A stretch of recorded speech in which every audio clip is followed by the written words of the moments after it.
تمام تعریفیں اللہ تعالی جل مجدہ الکریم کے لیے اور ہر قسم کے درود و سلام نبی رحمت سید عالم صلی اللہ علیہ وسلم کی ذات والا صفات کے لیے حمد و صلات کے بعد انسان کا سب سے زیادہ تعلق اس کے رب کریم کے ساتھ ہوتا ہے۔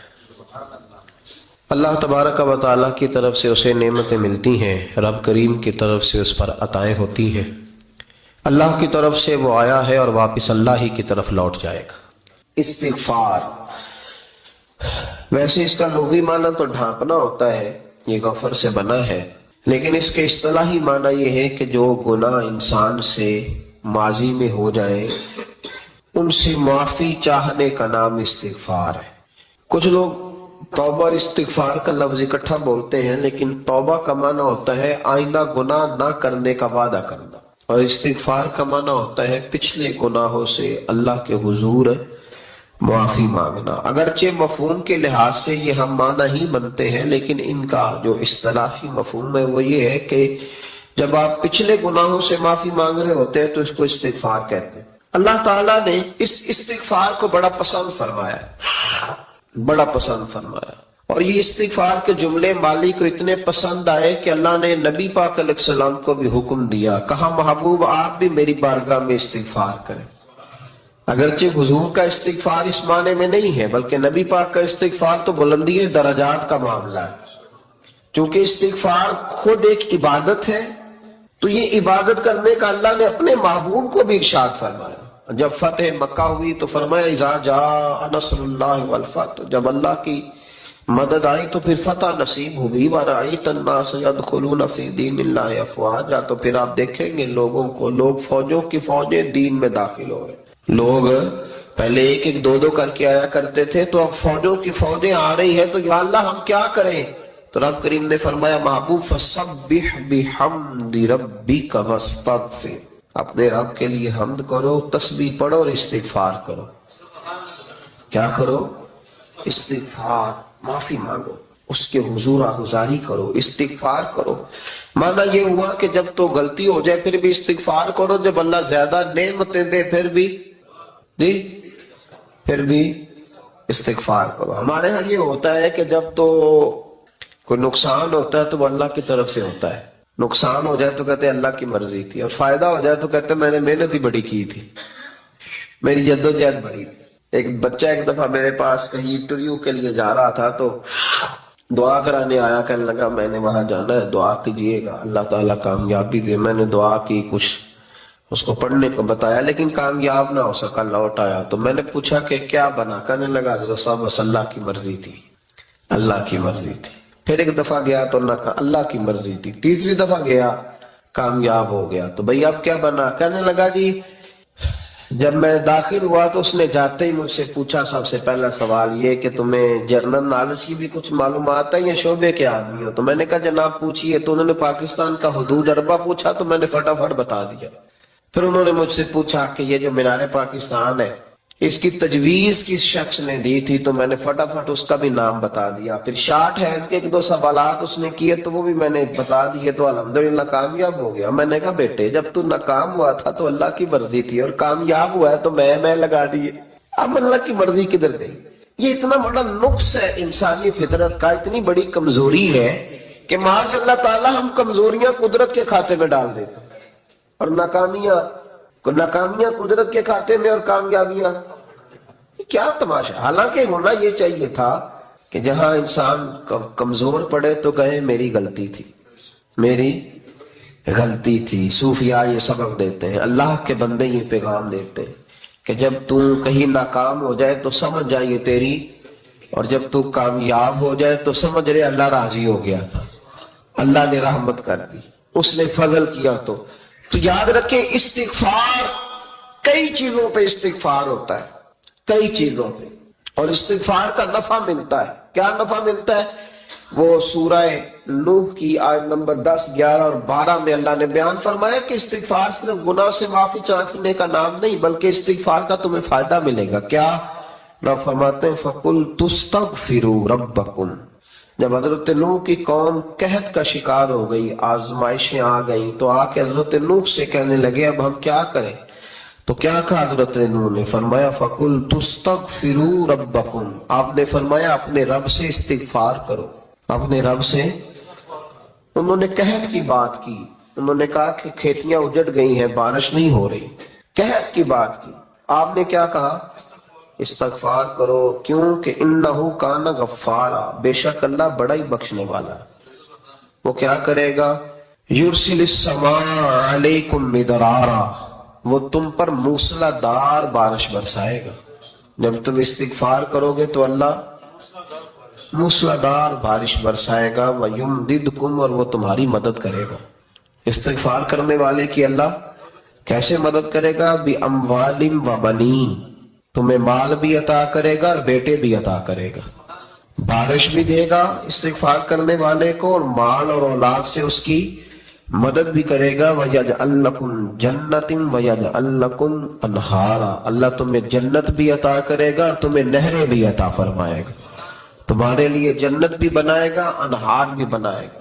توبہ کا، استغفار کا تمہیں یہ فائدہ ملے گا۔ ایک استغفار، ہمارے بزرگوں نے وہ لکھا ہے کہ جب انسان کو اللہ نعمتیں دیتا ہے تو پھر رب کا حکم ہے کہ اس پر شکر بھی کرے۔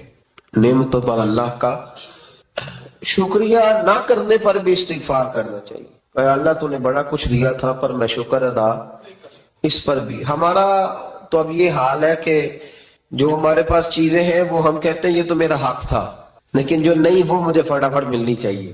مطلب اگر میرے پاس صحت ہے تو اس کو میں اپنا حق سمجھ لیتا ہوں کہ یہ تو میرا، یہ چونکہ ٹھیک ہے جی، یہ تو صحیح ہے، تندرستی ہے یہ تو ٹھیک ہے، لیکن کار کوئی نہیں، وہ ذرا مل جانی چاہیے۔ اولاد تو میرے پاس ہے، وہ تو میرا حق تھا، میرا رائٹ تھا، معاذ اللہ وہ تو ہم نے حق بنا دیا۔ اور میرے پاس بنگلہ کوئی نہیں، وہ مجھے فٹافٹ مل جانا چاہیے۔ بھئی یہ کس طرح تیرا حق تھا؟ کس حساب سے؟ یعنی جو چیزیں ہیں ان کو سنبھالنے کی فکر نہیں ہے، اور جو نہیں ہے ان کے طلب کی فکر لگی ہوئی ہے۔ شکر نعمت کو محفوظ کر دیتا ہے، شکر نعمت کو محفوظ کر دیتا ہے، اور ناشکری نعمت کو لَئِن شَكَرْتُمْ لَأَزِيدَنَّكُمْ وَلَئِن كَفَرْتُمْ إِنَّ عَذَابِي لَشَدِيدٌ۔ اللہ فرماتے شکر کر، میں تیری نعمتوں میں اضافہ کر دوں، اور ناشکری کرے گا تو عذاب دوں۔ شکر نہیں نہ ہوتا، شکر نہیں ہوتا۔ دیکھیں نا، 100 روپے ابا جی نے دیا ایک بچے کو، اور اس کو کہا کہ جا دکان سے کوئی چیز لے آ، تو وہ 100 روپیہ اس نے رستے میں جاتے کہیں پھاڑ دیا یا گوا دیا، تو اب وہ والد سے دوبارہ 100 مانگتا ہے، تو والد کہتا ہے کہ پہلے 100 کا تو نے کیا کیا؟ نہیں سمجھ آئی آپ کو میری بات؟ پہلے 100 کا کیا کیا؟ تو وہ کہے گا کہ باپ میرا دل کرتا تھا میں نے پھاڑ دیا۔ جوان بچہ ہے، سمجھدار ہے، 12-14 سال کا ہے، میرا دل کیا تھا میں نے پھاڑ دیا، ختم ہو گئی بات۔ تو ابا نیا 100 دے دے گا؟ سبحان اللہ، کتنے خوش ہو کے آپ کہہ رہے ہیں نہیں دے دینا سو، یہ کیسے ہو سکتا ہے؟ بھائی کروڑ پتی والد بھی ہو تو 100 کا نوٹ دوبارہ دیتا کیوں؟ باپ بیٹا نہیں اس کا، پیار نہیں، کیوں نہیں دے رہا؟ وہ کہتا تو نے میرے پہلے 100 کی قدر نہیں ڈالی، نیا تجھے کیسے مل جائے؟ انہیں خیال ہی نہیں کیا، تو نے جدوجہد ہی نہیں کی، تو نے۔ حضرت مولا رومی نے مثال دی ہے، جناب رومی فرماتے ہیں کہ بغیر محنت کے لوگوں کو اللہ نے نعمتیں دی ہیں تو انہوں نے شکر ہی نہیں ادا کیا۔ اندھے سے پوچھ آنکھ کی قدر کیا ہے، پوچھ اندھے سے، پوچھ معذور سے کہ ٹانگوں پہ چلنا کتنی بڑی نعمت ہے۔ کبھی پوچھ اس سے جس کا مکان تو ایک کنال میں ہے پر رونے والا بچہ کوئی بھی نہیں۔ پوچھ اس سے جس کی جیبیں دولتوں سے بھری ہوئی ہیں پر کوئی نہیں کہتا کہ ابا 10 روپے دینا۔ پوچھ یہ کتنی بڑی تکلیف ہے۔ حضرت رومی نے لکھا ہے، وہ فرماتے ہیں کہ ایک والد تھا تو اس نے بڑی دولت کمائی تھی، تو اس کا بیٹا بے دریغی اڑاتا رہتا تھا، کبھی ادھر پیسے بھگا دیے، کمائے نہیں تھے نا، محنت نہیں نہ کی تھی، کمائے نہیں تھے۔ والد بڑا سمجھاتا تھا پر سمجھ نہیں آتی تھی، لیکن اس کے ابا کے ذہن میں ایک بات آئی، وہ کہنے لگا بیٹے یار میں کنگال ہو گیا ہوں، اچانک حالات خراب ہو گئے، ایک آنا مجھے چاہیے، دوائی خریدنی ہے، کہیں سے لے کے آؤ۔ اس نے کہا ابا مسئلہ ہی کوئی نہیں، یار ہی بڑے، بہت سارے لوگوں کے ساتھ رات میں جاتا ہوں روٹی کھانے ہوٹل میں، کئی ہیں جو میرا انتظار کر رہے ہوتے ہیں، فیس بک والے اور جناب وہ سیلفی والے، بڑے سارے ہیں جو کہتے ہیں تیرے بغیر گزارا ہی نہیں، بڑے ہیں جو روز سویرے اٹھ کے پہلے مجھے السلام علیکم کا میسج کرتے ہیں، پھر اس کے بعد کسی اور سے، بڑے ہیں کوئی مسئلہ ہی نہیں۔ ایک کے پاس گیا، ایک آنا چاہیے، اس نے دے دیا، لا کے ابا کو دیا، تو ابا گھر کے اندر جو امیر لوگ ہوتے تھے گھر میں کنواں کھدوا لیتے تھے، ابا کنویں کے کنارے بیٹھا تھا، جب بیٹے نے آنا لا کے رکھا تو اس نے پانی میں پھینک دیا۔ اگلی صبح پھر کہا بیٹے ایک آنے کی ضرورت ہے، دوا خریدنی ہے۔ اس نے کہا مل جائے گا۔ 2 4 5 دوست ابھی ہیں بڑے مالدار، ان سے جا کے کہا ایک سے آنا لایا، ابے نے پھر پھینک دیا، تیسرے دن بھی پھینک دیا، چوتھے دن بھی، یار اب ختم ہو گئے۔ کچھ آہستہ آہستہ دوستوں کو پتہ چل گیا کہ کنگال ہو گیا ہے، خبر پھیل جاتی ہے نا، اب بھوکا ہو گیا ہے۔ اب آہستہ آہستہ موبائل بند ہونے لگے، آہستہ آہستہ جو ہے وہ نمبر بلاک ہونے لگا، حالات بگڑ گئے۔ اب جب اسے پتا تھا کہ یار تو اب دروازہ کھٹکھٹاتا ہوں تو کہتے ہیں کہ اسے کہہ دو میں گھر نہیں، ابا نے تو آنا مانگنا ہے، اور میں بے دریغ دولت ابا کی اڑاتا رہوں، اب یہ بھی نہیں کہہ سکتا کہ مجھے دیتا کوئی نہیں۔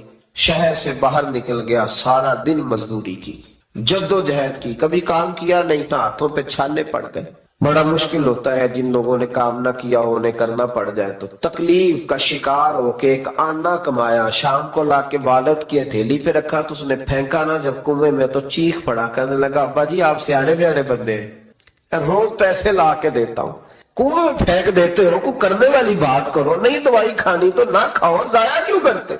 تو بیٹے کو باپ نے تھپکی دے کے بٹھا لیا، اس نے کہا بیٹا میں نے پہلے دن تو نہیں پھینکا، تو 7واں دن ہے میں روز پھینکتا ہوں، آج تیری چیخیں کیوں نکلی؟ کہنے لگا ابا پہلے ادھار کے تھے آج مزدوری کے ہیں۔ نہیں سمجھ آئی بات؟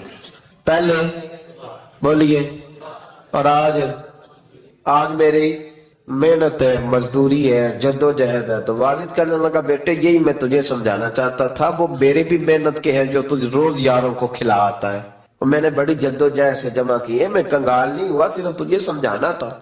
او بھائی یہ آنکھیں تیری محنت کی نہیں نا، اس لیے تو شکر نہیں ادا کرتا، یہ وجود، یہ ٹانگیں، یہ شعور، یہ تیری جد و جہد کا نہیں، جو عقل کی دولت اللہ نے دی ہے نا یہ تیری محنت کی نہیں، اگر محنت کی ہوتی تو سجدے میں پڑا رہتا، تو خیال کرتا اللہ نے آنکھیں دی ہے قرآن دیکھنے کے لیے، جب کوئی کسی گندی چیز کو دیکھتا ہے تو ناشکری کرتا ہے، جب غلط طرف اٹھاتا ہے یہ چیزیں تو ناشکری کرتا ہے۔ صاحبو یاد رکھنا اور اس پر ضرور غور کرنا کہ جب نعمتوں کا شکر ادا نہ کیا جائے تو پھر ہمیں استغفار کا حکم دیا گیا ہے۔ دروازے حضرت امام حسن کے پاس ایک شخص آیا، حضرت امیر معاویہ بھی بیٹھے تھے، تو اس نے امام حسن سے آ کے کہا کہ حضور اولاد نہیں ہے، کوئی دعا کر دے۔ تو جو ہے میری بات پر، اب بھی لوگ پیروں کے پاس آتے ہیں نا ماشاءاللہ سے، اللہ خیر فرمائے، تو پیر صاحب اگر وظیفہ بتائیں تو وظیفہ چونکہ پڑھنا پڑتا ہے وہ کام مشکل ہے، لہذا تعویذ، تو پیروں نے بھی اب ماشاءاللہ بڑی ترقی کر لی، انہوں نے بھی تعویذ چھپوا کے رکھ لی ہے۔ کون لکھے اتنے تعویذ، جو کہ ہر مرید کو تو تعویذ چاہیے، انہوں نے نا جی تعویذ پکے چھپوا لیے، کچھ نے مورے بنوا لیے۔ دیکھتا رہتا ہوں، میرا شوق ہے نا، میں دیکھتا رہتا ہوں کہ مور لگائی، اس کو باندھا، اللہ خیر کرے۔ اب وہ نفسیاتی معاملہ ہے، ظاہر ہے 100 بندہ تعویذ لے کے گیا ہے تو 1.5 کو تو فرق پڑے گا ہی نا بیچ میں سے، تو جس کو فرق پڑ گیا اس کا فیس بک پہ دے دیا کہ یہ میری کرامت ہے جی، تو جس کا نہ پڑا جی جڑے محرم راز حقیقت دے او تے راز حقیقت کھول دے ہی نہیں، اے جنہ ویکھیا نہیں او کرن گلاں، جنہ ویکھ لیا او تے بول دے ہی نہیں۔ ہمارے ایک حضرت تھے تو ان کے پاس ہم بیٹھے تھے، نیک آدمی، تو تعویذ دیا تو مرید کہنے لگا حضور دوبارہ کب آؤں؟ کہنے لگے فرق پڑ گیا تو آ جانا، نہیں تو کہیں اور چلے جانا۔ اس لیے کہ شیخ عبدالعزیز دباغ رحمت اللہ علیہ کے ایک مرید نے کہیں تنقید کر دی تھوڑی سی، یہ لفظ بسنا بہت بڑے ہیں، ان کی میں تشریح نہیں کروں گا، جتنے جملے اتنی بات کر کے بیت جاؤں گا، ان کی تشریح نہیں ہو سکتی، یہ ان کی توضیح نہیں ہو سکتی، کچھ تفصیل نہیں ان کی ہو سکتی، یہ جملے بڑے، میں کوئی تشریح نہیں کروں گا۔ اس نے کہا کہ حضور فلاں فلاں فلاں فلاں جگہ مجھے پریشانی ہے آپ کے حوالے سے، تو آپ فرمانے لگے میں نے کون سا باندھا ہوا ہے، نہیں سمجھ میں بات آتی تو کہیں اور چلا جا، باندھ کے رکھا نہیں، دروازے کھلے ہوئے کہیں اور چلا جا، ختم ہو گئی بات، تنقید کرنے کی ضرورت چھٹی۔ اس لیے کہ وہ لوگ بت نہیں بناتے تھے کہ بس ادھر ہی پوجا کرنی ہے کہ کہیں اور نہیں جانا، یہ چھوڑے ہے نا ہمارے چکر چلا ہوا، میرے علاوہ کہیں اور نہ جانا۔ شیخ عبدالوہاب شرانی فرمایا کرتے تھے یہ تو نقص ہے تیرے اندر کا، یہ تو تیرے اندر کا نقص ہے، اگر تو قابل ہوتا تو کہتا جا سنگیا سارا زمانہ دیکھا، اگر کوئی میرے جیسا ملا تو چلا جانا، اور اگر میری طرح کا نہ ملا تو پھر کہیں اور جا دیکھا سارا۔ او بھائیو کیا چکر ہے، وظائف لوگ پوچھتے تھے تو ان پہ عمل کرتے تھے، وہ چیزیں فائدہ دیتی۔ حضرت امام حسن سے آ کے وظیفہ پوچھا، اس شخص نے کہا حضور اولاد کوئی نہیں تو وظیفہ بتائے، تو آپ نے فرمایا استغفار پڑھا کر، کیا کر؟ اس نے کہا ٹھیک ہے۔ تو حضور پھر میں دوبارہ کعبہ ہوں تو امام حسن کہنے لگے بے اولاد ہے نا تو استغفار کا وظیفہ بتایا نا؟ کہا ہاں۔ فرمانے لگے اب اس وقت آنا جب اللہ تجھے 10 بیٹے عطا کرے گا۔ کتنے؟ 2 4 نہیں، 10 ہی کہہ دیے۔ تو حضرت امیر معاویہ رضی اللہ عنہ دیکھا، کہنے لگے حسن اتنا بڑا دعویٰ؟ آپ فرمانے لگے میں نے کہہ دیا نا تو اللہ فضل کرے گا۔ ہاں ہاں اللہ خیر کرے گا، خیر ہو جائے گی۔ وہ شخص کئی سالوں کے بعد آیا، کئی سالوں کے بعد، تو حضرت امیر معاویہ کو بھی ساتھ لایا، کہنے لگا حضور اللہ کے فضل سے اللہ نے 10 بیٹے عطا فرمائے، پورے 10 ہی اللہ نے دیے۔ تو حضرت امیر معاویہ کہنے لگے جناب بات تو آپ کی سچی ہو گئی، پر مجھے بھی بتائیے وظیفہ کہاں سے لیا؟ فرمانے لگے قرآن پاک سے، سورہ نوح کی 10 11 12 آیت پڑھو۔ اللہ فرماتے تم استغفار پڑھو، میں تمہاری بیٹوں سے بھی مدد کروں گا، مالوں سے بھی مدد کروں گا۔ تو میں نے استغفار بتائی تھی اور قرآن میرے اللہ کا ہے، رب کا وعدہ جھوٹا ہو سکتا؟ فرمایا 10 بیٹے ملنے تھے، میں نے کہہ جو دیا تھا۔ وہ میرے بھائیوں یاد رکھیں، استغفار اللہ کی رحمت نازل کرتا۔ ایک ہوتا ہے خوف، ایک ہوتی ہے خشیت۔ خوف والے لوگ توبہ کرتے ہیں، خشیت والے استغفار کرتے ہیں۔ ایک ہوتا ہے خوف، ایک ہوتی ہے خشیت والے استغفار کرتے ہیں۔ نبی کریم علیہ السلام نے فرمایا میں دن میں 100 مرتبہ استغفار کرتا ہوں، دن میں۔ توبہ والا کہتا ہے کہ میں بھول گیا تھا مجھے معافی مل جائے، اور خشیت والا کہتا ہے میرا یار ناراض نہ ہو جائے، وہ استغفار ہی کرتا رہتا ہے، وہ معافی حضرت رومی نے مثال دی ہے، فرماتے ایک عورت تھی تو بھیک مانگا کرتی تھی، ایک دن بادشاہ کے دروازے پہ بھیک مانگنے گئی تو بادشاہ کو پسند آ گئی، اس نے نکاح کر لیا۔ 20 کنیزائیں اس بی بی کے پاس تھی خدمت کرنے کے لیے، روٹی دینے کے لیے، کپڑا دینے کے لیے، لیکن وہ ہر وقت روتی رہتی تھی، ہر وقت روتی۔ ایک سمجھدار کنیز کہنے لگی کہ ملکہ اب تیرا درجہ بہت بڑا ہے، تو ہر وقت روتی رہتی ہے، معافی ہی مانگتی رہتی ہے ہر وقت، کون سی ایسی نعمت ہے جو تیرے پاس نہیں؟ تو وہ کہنے لگی اس لیے تو روتی ہوں۔ کیا مانا؟ کہنے لگی اس لیے روتی ہوں کہ میں اس قابل نہیں تھی جو مجھے مل گیا، کہیں میرے سر کا سائیں ناراض نہ ہو جائے، وہ کہیں بگڑ نہ جائے، مجھے پتا ہے کہ میں کیا تھی اور مجھے کہاں تک پہنچا دیا، میں روتی اس لیے ہوں کہ کبھی کہیں وہ ناراض۔ حضرت عمر اس لیے روتے تھے کہ کہیں مصطفیٰ ناراض نہ ہو جائے، حضرت ابو بکر اس لیے تڑپتے تھے کہ کہیں اللہ کا فضل روٹھ نہ جائے۔ یہ جو مولا علی اپنے کمرے میں بیٹھ کے زور زور سے استغفار پڑھتے تو اس لیے نہیں کہ بڑے پاپ تھے جن کی معاذ اللہ معافی مانگتے تھے، اس لیے کہ رب رسول کہیں ناراض نہ ہو، خشیت تھی کہ جہاں ہم پہنچے ہوئے کہیں وہاں سے واپس۔ استغفار بندے کی اللہ سے صلح کرا دیتا ہے، بندے کی رب سے صلح ہو جاتی ہے جب استغفار۔ دیکھیں نا بڑی سادی سی بات ہے کہ 2 بھائی ناراض ہو تو بڑا کہتا ہے اس نے میری بے ادبی بڑی کی، تو چھوٹا اگر پاس آ جائے اور پیر پکڑ لے کہ چل یار معاف کر دے، تیرا بھائی نہیں۔ پتہ کیا ہوتا ہے؟ صرف معافی نہیں ملتی، ہاں صرف معافی نہیں، چھوٹے نے بے ادبی کر دی، بڑے کو تکلیف ہوئی، بات جب آگے بڑھی نا تو بڑے نے شکوہ کیا، جب لوگوں نے چھوٹے کو سمجھایا تو چھوٹا جب معافی مانگتا، ادھر دیکھو میری طرف، جب چھوٹا معافی مانگتا ہے نا اٹھ کے جاتا ہے اور بڑے کے پیر پکڑتا ہے تو میرا معاف نہیں کرتا، بڑا رو بھی پڑتا ہے، بڑا رو بھی پڑتا ہے، اور وہ کہتا ہے کہ وہ میں اور تم اماں کے پاس اکٹھے بیٹھتے، ایک باپ کی موٹر سائیکل پہ اکٹھے بیٹھتے، تو تیرا اور میرا رشتہ ہی کیا، تو نے یہ کیوں؟ وہ جو آنسو نکلتے ہیں نا وہ درد ہوتا ہے، وہ کیف ہوتا ہے، وہ سوز ہوتا ہے، وہ لذت ہوتی ہے، وہ پیار ہوتا ہے۔ رب کہتا ہے تو معافی مانگ، انہو کان غفارا، تو معافی مانگ، میں تجھے معاف بھی کروں گا، تیرے اوپر رحمت بھی فرماؤں گا، تیرے اوپر کرم نوازی بھی کروں گا، تجھے نواز دوں گا، تجھے عطا کروں گا۔ طبیعت بے قرار رہتی انسان، میں نے دیکھا ہے بڑے بڑے سمجھدار لوگ پاگلوں جیسی زندگی گزار رہے ہیں، بولتے جا رہے ہیں، بولتے جا رہے ہیں، بولتے جا رہے ہیں، ایسے کسی کو کوئی خبر کہ 6 فون اٹھائے ہوئے ہیں، ایسے جیسے ڈسٹرب ہو گئے مینٹلی طور پر۔ وجہ کیا ہے کہ ان سے جان نہیں چھڑاتے۔ کبھی سارے موبائل بند کر کے نا، سارے بچے ہر چیز سائڈ پہ کر کے مصلے پہ بھی آنا چاہیے، اور مالک تو بڑا ہی کریم ہے، اللہ تو بڑے کنز المال کی حدیث سنا کے بات سمیٹتا ہوں۔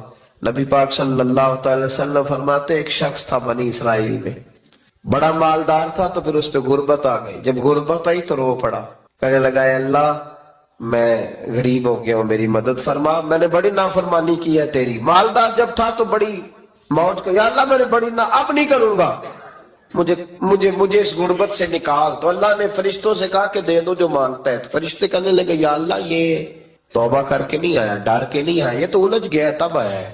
یہ تجھ سے ڈر کے ہوتا ہے نا ایسے کہ لوگ اللہ سے نہیں ڈرتے جتنا غربتوں سے بعد اللہ ڈرتے. یا اللہ یہ تو وہ الجھ گیا تب آیا. تو اللہ نے فرمایا پتا مجھے بھی ہے لیکن آ تو گیا ہے نا, چلو دے دو.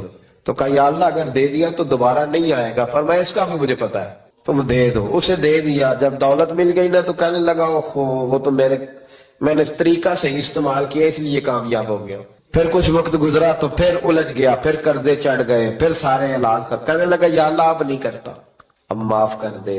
70 دفعہ توبہ کی اور 70 دفعہ توڑی. حبیب کریم فرماتے ایک دن بستر پہ تھا, آسانی تھی, 70 دفعہ فرشتوں نے کہا یا اللہ یہ جھوٹا ہے, جھوٹ بولتا ہے, یہ تو غربت ہے, یہ تو تیری بارگاہ میں آیا ورنہ کبھی نہ آتا. بیمار ہوا ہے تو آیا, اس کا تو بچہ بیمار ہوا ہے تو آیا ورنہ کبھی نہ آتا. 70 دفعہ توبہ توڑی. ایک دن رات کو بستر پہ لیٹا تھا, دولتیں بھی تھی, آسانیاں بھی تھی. دل میں خیال آیا میں کتنا جھوٹا ہوں, جب الجھ جاتا ہوں تو اس کے دروازے پہ جاتا ہوں اور وہ کتنا قریب ہے, مجھے خالی نہیں لوٹاتا. تڑپ اٹھا, آنسو نکل گئے, اٹھ کے مصلے پہ کھڑا ہوا تو رب کریم نے فرشتوں سے فرمایا کھول کے دیکھو دروازے, آج یہ غربت کی وجہ سے نہیں آیا, آج میرا بن کے آیا ہے. تو یا اللہ پہلے تو دولت دیتا تھا, آج کیا دے گا؟ تو معمول فرماتے اللہ فرماتے ہم اسے بغیر حساب کتاب جنت عطا کرو گا. استغفار کرے, اس کے حضور حاضری دے. جس طرح سارا کچھ چھوڑ چھاڑ کے لوگ کہتے ہیں کہ 1 مہینہ میں نے کسی سیاحتی مقام پہ رہنا ہے, میں نے اب کسی ٹھنڈے علاقے میں چلے جانا ہے, برف باری دیکھنی ہے, سیر کرنی ہے, 10 دن کی چھٹیاں وہاں گزارنی ہے. چلو 7 چھٹیاں وہاں گزار لو, 3 دن اپنے اللہ کے ساتھ گزارو, روزے رکھو, دن کو رات کو قرآن شریف پڑھو, تلاوت, کچھ وقت دو اللہ کے ساتھ. حضور پر درود و سلام بھیجنے کے لیے, نبی پاک کی نعت کے لیے, اذکار کے لیے, بزرگوں کے لیے, پھر دیکھنا اللہ روح کو کتنا سکون دیتا ہے. آخر دعوانا الحمدللہ رب العالمین. حضرت موسیٰ کلیم اللہ علیہ السلام کا زمانہ مبارکہ تھا, قحط پڑ گیا, بارش نہیں ہوتی. ہم لوگ نا اب تو خیر ہمارے پاکستان میں تو ٹیبل ٹاک ہوتی ہے, ٹاک شو ہوتے ہیں, ہمارے ہاں تو پتہ کیا جاتا ہے کہ بارش ہو کیوں نہیں رہی. پھر اس پہ یہ ہوتا ہے کہ دھواں بڑا چڑھ گیا ہے, حالات بڑے خراب ہیں, فلاں ایسے ہو گیا قحط کا. ہم تو اسباب تلاش کرتے رہتے ہیں نا جی, فوق بہت زیادہ ہے, فلاں چیز ایسے ہے, فلاں چیز ایسے, اب تو یہ تلاش کرتے رہتے ہیں. وہ لوگ یوں نہیں کرتے تھے, وہ سیدھے جا کے مصلوں پہ بیٹھتے تھے, اس لیے کہ وہ کہتے تھے جب رب چاہتا ہے تو پھر کوئی چیز کسی چیز کو روک سکتی, وہ سیدھے مصلے پہ بیٹھتے. اعلیٰ حضرت فاضل بریلوی رحمۃ اللہ علیہ کے پاس ایک مولانا محمد حسین آئے, وہ فلکیات کے بڑے ماہر تھے. تو اعلیٰ حضرت نے فرمایا ذرا ستاروں کا حساب لگا کے دکھاؤ بارش کب ہوگی. کہنے لگا پورا مہینہ تو نہیں ہوگی. تو اعلیٰ حضرت رحمۃ اللہ علیہ فرمانے لگے کہو کہ میرا علم کہتا ہے مہینہ نہیں ہوگی, اللہ چاہے تو ابھی ہو سکتی ہے. کہنے لگا جی وہ تو ٹھیک ہے پر میرا علم, اور جیسے روز لوگوں نے پیر نیٹ ٹو شہنشاہ صاحب نہیں کھولے ہوتے کہ بارش کب آئے گی, اور اس کی طرف نہ دیکھ, مصلے پہ بیٹھ, مہربانی کر مصلے پہ بیٹھ, اللہ کی بارگاہ میں حاضر ہو, اسے معافی مانگ, اسے منا تاکہ وہ رحمت کی بارش. کہنے لگا جی میرا علم کہتا ہے. تو اعلیٰ حضرت فرمانے لگے پھر وہی بات, تو کہ اللہ چاہے تو بارش ابھی, لیکن یہ جو اڑ گئے ہیں نا بیچارے, یہ اڑی گئے ہیں, یہ جہاں الجھ گئے ہیں وہاں یہ لوگ الجھ گئے. اللہ ہمیں الجھنے سے محفوظ فرمائے. تو اعلیٰ حضرت اٹھے تو فرمایا ٹائم کیا ہوا ہے گھڑی پہ؟ کہنے لگا جی 12. تو اعلیٰ حضرت نے گھڑی گھمائی, اب کیا بج گیا؟ کہنے لگا 4 بج گئے. فرمانے لگے بج گئے نا 4. کہنے لگا جی آپ نے گھڑی گھما جو دی ہے. فرمانے لگے اللہ بھی جب چاہے تو ستارے گھما دیتا ہے, اللہ بھی ستارے گھما دیتا ہے بارش. کہنے لگا جی وہ تو ٹھیک ہے پر مہینہ نہیں ہو سکتی. اڑا ہوا بندہ, اس کا کوئی علاج ہے جو اڑ جو جائے, اس کے لیے قرآن کہتا ہے وَإِذَا خَاطَبَهُمُ الْجَاهِلُونَ قَالُوا سَلَامًا, اسے سلوٹ کرو دور سے, اسے کو تو جان اور تیرا. کہنے لگا جی ہو نہیں سکتی پورا مہینہ. فرمانے لگے یار تو جا اپنا کام کر. وہ شخص کہتا ہے میں نے دروازہ کھولا اعلیٰ حضرت کا, کمرے سے باہر نکلا تو تیز بارش ہو رہی. واپس آیا تو میں نے کہا احمد رضا یہ عقیدہ کہاں سے لیا ہے؟ فرمایا دروازہ مصطفیٰ سے لیا ہے صلی اللہ علیہ وسلم۔ تو یاد رکھیں کہ اللہ کو منانا چاہیے، استغفار کرنا چاہیے، اس کی برکات۔ حضرت موسیٰ ساری قوم کو لے کے نکل گئے، آؤ بھائی میدان میں اللہ کی بارگاہ میں استغفار کریں اور بارش کا سوال کریں، بارش مانگے۔ جب باہر نکلے دیر تک دعائیں ہوتی رہیں تو حضرت موسیٰ علیہ السلام کو رب کریم نے وحی فرمائی کہ موسیٰ آپ کی قوم میں نے ایک شخص ہے جس کو 40 سال ہو گئے نافرمانی کرتے، اس نے رب سے صلح نہیں کی۔ کتنے لوگ ہیں؟ ایک، اور 40 سال سے وہ نافرمان ہے، اس کو مجمع سے نکال دو بارش ہو جائے۔ اگر ایک گناہگار کی وجہ سے بارش رک جاتی ہے اور جہاں دروازے کھلے ہوئے ہوں، جہاں تنہائیاں خوفناک ہو، اور جہاں تباہی اتری ہوئی ہو، اور جہاں لوگ کروڑوں روپیہ مال ہڑپ کر گئے ہو، اور جہاں علماء کو ہاتھ کڑیاں لگا کے ٹھنڈی زمینوں پہ لٹا دیا جائے اور قوم کہہ رہی ہو اچھا ہوا اچھا ہوا، اور لوگ پھبتیاں اڑا رہے ہو، مذاق کر رہے ہو، تو پھر اس قوم پہ کس طرح کر کے فضل الہی۔ اور یہ مولوی کا معاملہ نہیں، یہ تو ممبر رسول کا معاملہ ہے۔ میرے مصطفیٰ نے یہ نہیں کہا پیر میرا وارث ہے، حضور نے فرمایا عالم میرے دین کے وارث ہے۔ ہاں حضور نے فرمایا جس نے عالم کے چہرے کا دیدار کیا سمجھے میں نے اپنے نبی کی زیارت کی ہے۔ لیکن یہاں تو خیر یہ عنوان نہیں، ورنہ میں اس پر جاتا ہے۔ تو کہا ایک بندہ ہے 40 سال سے اللہ کی نافرمانی کر رہا ہے، وہ اگر نکل جائے تو بارش ہو جائے گی۔ حضرت موسیٰ نے اعلان کر دیا بھی ایک شخص ہے، وہ اگر نکل جائے تو بارش ہو جائے گی۔ پتہ تو ہوتا ہے نا سب کو، مجھے بھی پتہ ہے کہ میں اندر سے کیسا ہوں، اور آپ کو بھی خبر تو ہوتی ہے نا جی۔ جب بات ہو رہی ہوتی ہے تو پھر پتہ تو چلتا ہے نا کہ بات کہاں جا کے سیٹ ہو رہی ہے، پتہ چلتا ہے نا۔ اسے بھی چل گیا پتہ، اب اندر ہی اندر رونے لگا۔ اور دیکھو امام رازی اور امام غزالی دونوں نے لکھا ہے کہ اس درد سے رویا، اس درد سے کہ ادھر والے کو بھی پتہ نہ چل جائے، مجمع کے اندر کھڑا ہے اور ادھر والے کو بھی استغفار، دیکھو ادھر والے کو پتہ نہ چل جائے، اور ادھر والے کو بھی کہیں ہجوم میں غم میں بھی توہین ضبط غم نہ ہوئی، ہم اس احتیاط سے روئے کہ آنکھ نم نہ ہوئی۔ ہجوم میں غم میں بھی توہین ضبط غم نہ ہوئی، ہم اس احتیاط سے روئے کہ آنکھ نم نہ ہوئی، روئے بھی پر کسی کو آنسو نہیں دیکھنے دیے۔ اب اس درد سے کہتا ہے اللہ تو تو معاف کرنے والا ہے نا، تو تو معاف کرتا ہے، پردہ پوشی کرتا ہے، اور مالک اگر لوگوں کو پتہ چل گیا تو میرے تو بچوں کا بھی جینا حرام کر دے گا، یا اللہ میری تو آنے والی نسل بھی تڑپ کے وقت گزارے گی۔ مالک تو معاف کر دیا کرتا ہے، لوگ نہیں معاف کرتے، اے اللہ یہ میری خوبیاں بھول جائیں گے، میری خامیوں پر بات، مالک میں یہ ذلت نہیں برداشت کر سکتا، فضل فرما۔ حضرت موسیٰ نے دوبارہ اعلان کیا نکلتے ہو کہ نہیں نکلتے؟ پھر تڑپا خدا بندہ مجھے بے آبرو نہ کر، یہ ذلت اور رسوائیاں یہ نہیں برداشت ہوتی، اللہ درگزر۔ حضرت موسیٰ نے تیسرا اعلان کیا نکلتا ہے یا میں پھر اس کا نام لوں، اللہ سے پوچھ کے نام لوں اس کا، بتاؤ کون ہے؟ اب تو تڑپ گیا، کہنے لگا مالک میں تیری بارگاہ میں استغفار کرتا ہوں، آئندہ نہیں کرتا، آئندہ نہیں کرتا۔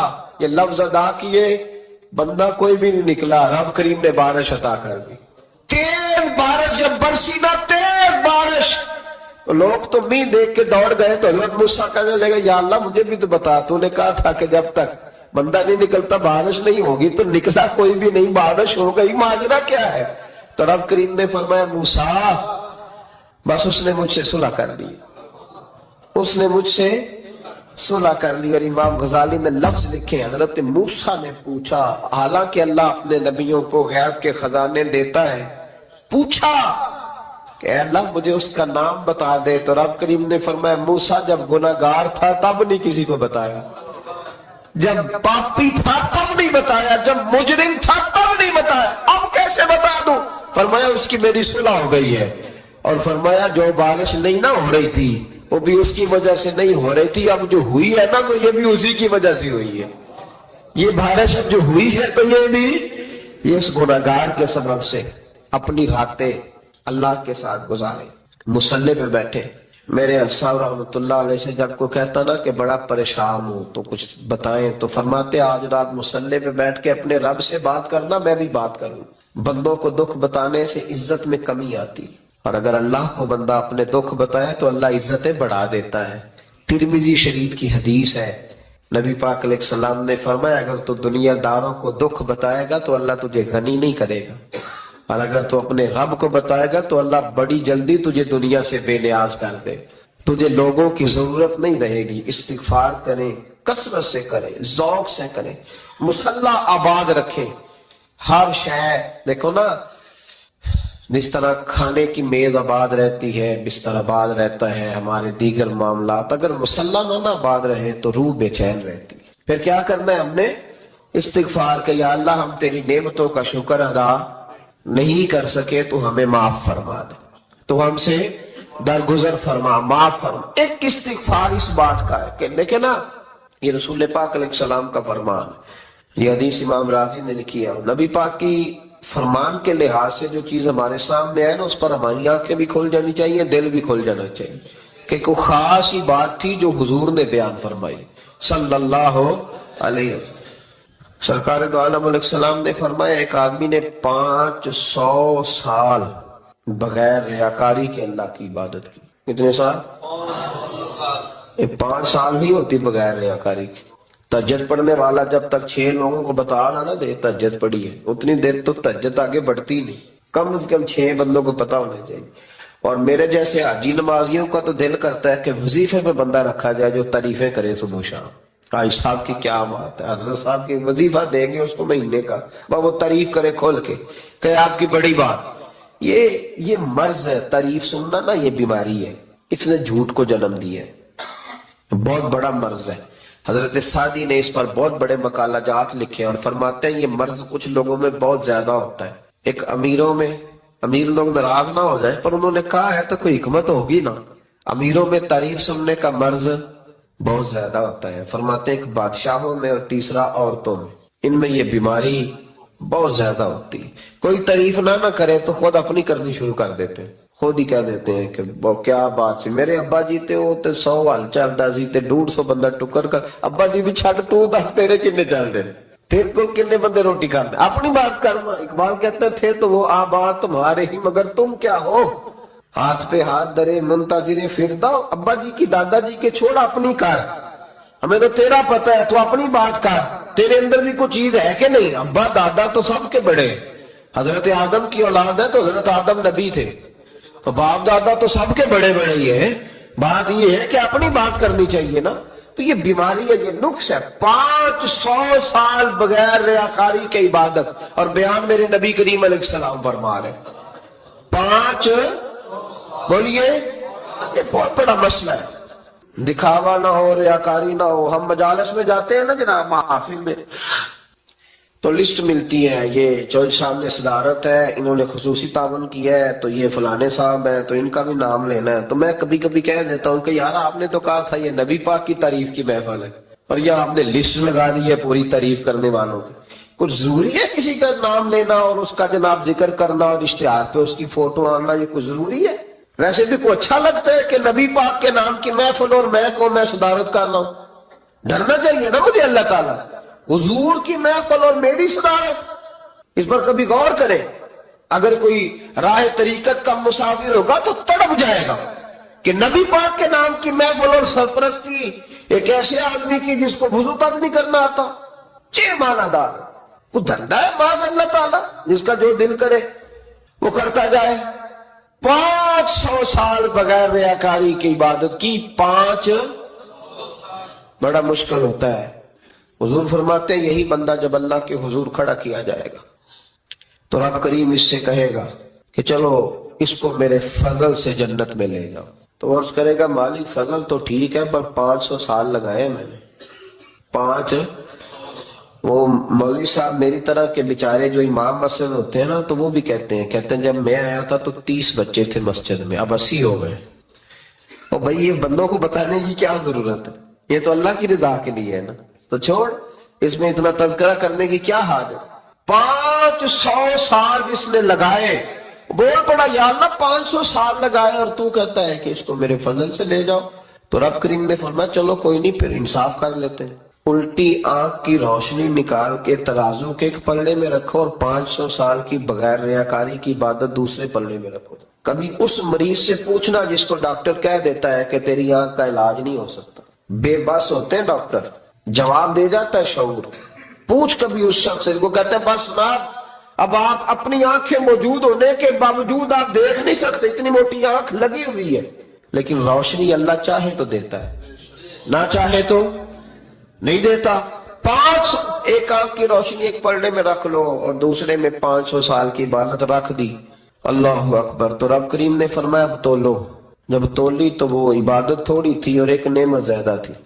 اللہ نے فرمایا یہ تو بھائی اس کو تو 500 سال دیے تھے, یہ تو ایک نعمت کا شکر نہیں ادا کر سکا, پکڑو اس کو دوزخ میں ڈالو. ایک کر کے کیا آیا ہے, پکڑو جہنم میں ڈالو, اس کو لے چلو. ترمذی شریف کے لفظ ہے, نبی پاک نے ہمیں سمجھایا اور ایک جملے میں ساری بات ختم کر دی. حضور فرمانے لگے تو اللہ کی تھوڑے دیے ہوئے رزق پہ راضی ہو جا, وہ بھی تیری تھوڑی عبادت سے راضی ہو جائے گا. اور اگر تیرا پروگرام ہے نا لمبی چوڑی جائیدادوں کا, تو پھر سجدے بھی لمبے کر, پر لمبے کرنا تو بھی. یہ کیا بات ہوئی, یہاں جتنی دولت بڑھتی جاتی ہے عبادت سکڑتی جاتی ہے, وقت ہی نہیں, ٹائم ہی نہیں, یہ بڑھا. پھر تو جب دوزخ میں جانے لگا نا تو پھر خیال آیا, تو حضور فرماتے استغفار کرنے لگا, کہنے لگا اللہ میں بھول گیا تھا, اللہ مجھے غلطی لگ گئی, استغفار کر رہا. تو جب اس نے استغفار کیا تو رب کریم تو پہلے ہی بڑا قبول کرنے والا ہے. یا اللہ میں بھول گیا تو فرمایا چلو جو استغفار کرے اسے تو میں ویسے ہی معاف کر دیا کرتا ہوں, اسے بخش دو, اسے میرے فضل سے جنت میں لے جاؤ. پہلا استغفار ہمارے بزرگ نے ایک مراقبہ کراتے تھے. مراقبہ ان فی خلق السماوات والارض واختلاف اللیل والنہار لآیات لأولی الالباب. مراقبہ ہوتا تھا اللہ کی نعمتوں پر غور کرنے کا نام. تو اکیلا بیٹھ, گردن جھکا اور غور کر خدا کا فضل کتنا ہے اور میری اس میں محنت کتنی, اس کا شمار کر. اس طرح کر کے 2 خانے بنا, ایک خانے میں اللہ کی نعمت رکھ اور دوسرے میں پھر اپنی محنت رکھ. اس کو کہتے ہیں مراقبہ. یہاں سے مراقبہ سٹارٹ ہوتا ہے. اور اگر تو شکر ادا کر رہا ہے تو پھر ٹھیک ہے, ورنہ پھر استغفار کر, پھر اللہ کے حضور معافی مانگ, پھر اس کے حضور آہوزاری کر, پھر اس سے کہہ کہ وہ معاف کرے. ہم لوگ یہ والا مراقبہ نہیں کرتے, اس لیے جو چیز ہے وہ تو میرا حق تھا, مجھے فٹافٹ دوسری بھی چاہیے. استغفار کریں اس لیے کہ ہم شکر ادا صحیح طور پر کر سکے. پھر اس کے بعد دوسرا استغفار اس وقت ہوتا ہے اللہ اکبر کہ جب انسان باشعور زیادہ ہو پر بے عمل بھی اتنا ہی زیادہ ہو, اسے بھی استغفار زیادہ کرنا چاہیے. اب میرے سمیت کسی بھی آدمی کو چھیڑیں گے نا تو دنیا اور مافیہ کی وہ باتیں کرے گا, لیکن جب اس کا عمل دیکھا جائے گا تو کچا سا, پلپلا سا, کمزور سا. یعنی ایسے لوگ ہیں جو ماں باپ کی عظمت پر 6 گھنٹے تقریر کر سکتے ہیں, لیکن اگر ان کی اماں سے جا کے پوچھا جائے کہ بیٹے کا حال کیا ہے جی, تو کہتے ہیں بڑی تکلیف میں, اپنے بیٹے کے سبب سے وہ بڑی آزمائش کا شکار. بھئی تیری 6 گھنٹے کی تقریر کا معنی کیا ہوا؟ تو لفظوں کے گورکھ دھندے کا ماہر ہے. لفظ میں ادھر گیا ہوا تھا بڑی دور پنجاب کے ایک شہر میں, تو ایک صاحب مجھے کہنے لگے کہ میری 21ویں سالانہ محفل ہے. میں نے کہا آپ نماز پڑھتے؟ کہتے نہیں. تو میں نے کہا محفل کا کیا معنی رکھا ہوا ہے آپ نے؟ یہ کیا ہے, رسم ہے؟ فلاں بہت بڑے عالم کو میں نے بلایا, فلاں کوئی بلایا, فلاں نعت کا, یہ کیا ہے؟ اگر تو نمازی نہیں آج تک اس کو کیا سمجھتا ہے تو؟ میرے لیے فلاں بزرگ سے بھی تعلقات ہے, تو نے کیا حاصل کیا ان سے؟ تعلقات کا کیا مطلب ہوتا ہے؟ فوٹو آتی ہے ساتھ, اخباروں میں تصویر لگ گئی, فیس بک پہ آ گیا کہ میں ان سے ملا ہوں, اتنا تعلق ہے؟ یہاں تو بھائی خوشبو کے قریب سے بندہ گزر جائے تو خوشبو آنے لگ جاتی. تو نے پایا کیا؟ شعور ہونا اور عمل نہ ہونا بہت بڑی مصیبت ہے. اس سے اللہ کی بارگاہ میں استغفار کرنا چاہیے. یعنی انسان کو عقل ہو, پتہ ہو, خبر ہو, پر اس کے پاس دھیلے کا عمل نہ ہو. اس کو 3400 حدیث آتی ہو کہ نماز نہ پڑھنے والے کی سزا یہ ہے, پھر بھی نہ پڑھے تو سزا ہے کہ نہیں اللہ کی طرف سے؟ حضرت رومی رحمت اللہ علیہ فرمایا کرتے تھے بہت سارے بندوں کو اللہ سارا کچھ دیتا ہے, مسجد آنے کی توفیق نہیں دیتا. معنی یہ ہے کہ اللہ ان سے ناراض ہے. وہ کہتے ہیں کہ میں بڑا سمارٹ ہوں. تو عقل ہونا اور عمل نہ ہونا, اس پر بھی استغفار کرنا چاہیے.